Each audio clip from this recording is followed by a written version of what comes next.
back to my channel. Today I'm going to review my Witchy October book stack. So the first book I have here is The Very Secret Society of Irregular Witches. I have not read this book yet. I'm going to read a little bit from the back. As one of the few witches in Britain, Mika Moon knows she has to hide her magic, keep her head down and stay away from other witches so their powers don't mingle and draw attention. I have not read this yet. I actually also have the audiobook on hold on the Libby app, so I hope that that comes through because I want to read and listen to this one at the same time. The next book is Itza by Rios de la Luz. This is the book I'm actually going to start reading tonight. In this novella, Rios de la Luz examines the lives of a small family of water witches living near the US and Mexico border. Exploring issues of race and trauma along with beauty and magic, Itza is a powerful reclamation of body and identity. This is a really short book. It's only about 143 pages. I'm very excited to read this next.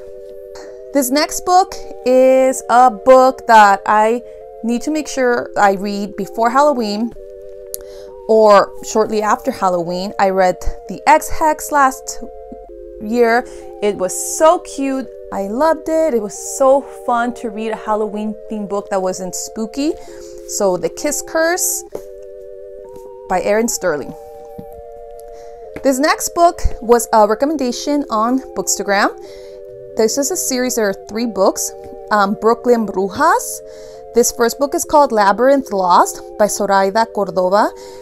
She is the author of Orquídea Divina, which was such an amazing, beautiful read. So I picked this one up. Alex is a bruja, the most powerful witch in a generation, and she hates magic. The first lesson of being a bruja: magic always has a price. This is the first book in the series. There are 2 more, and I hope to pick those up as well. I'll start off with this one.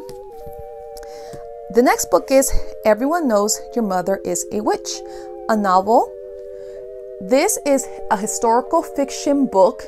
It's based on a true story that took place in the 1600s. Jonathan Kepler was the son, and Katarina Kepler was the mother who was being accused of witchcraft, and he was a famous astronomer or mathematician. I didn't know it was historical fiction until after I finished the book. There's actually a non-fiction book that focuses on the defense of Katarina, so I would hope to add that book as well to my reads maybe next year. Yes, historical fiction, enjoyable, and I think I would have enjoyed it more if I had known that it was historical fiction before I read it.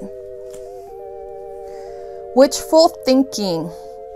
I really hope I get to this book, but there's a few that I still haven't gotten to.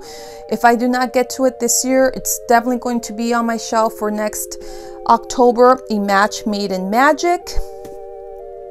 Lucinda Carraway loves living in Freya Grove, the mystic seaside town where charms, hexes, and magical beings of all kinds are the norm.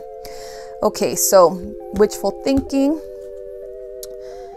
In Defense of Witches, I just finished this book yesterday actually. It's Legacy of Witch Hunts and Why Women Are Still on Trial. This is a French book translated into English, foreword by Carmen Maria Machado. This is a non-fiction book. I really love the foreword by Carmen Maria Machado, and I really love the introduction. They were more focused on a little bit more historical on witches, and the rest of the book is actually more of a feminist book that incorporates feminism, contemporary topics, and the witch hunts. So I thought it was a very interesting book. There are definitely a lot of trigger warnings here though. It can be a bit of a heavy read at times, but there were a lot of new facts that I learned that I really enjoyed. So these are my witchy reads for October 2022. I've only read 2 of these, and Halloween is in a week. So I hope I get to finish at least 2 more in the next week. Are you reading any of these books? Have you read any of these books? Okay, so thank you so much for watching my channel.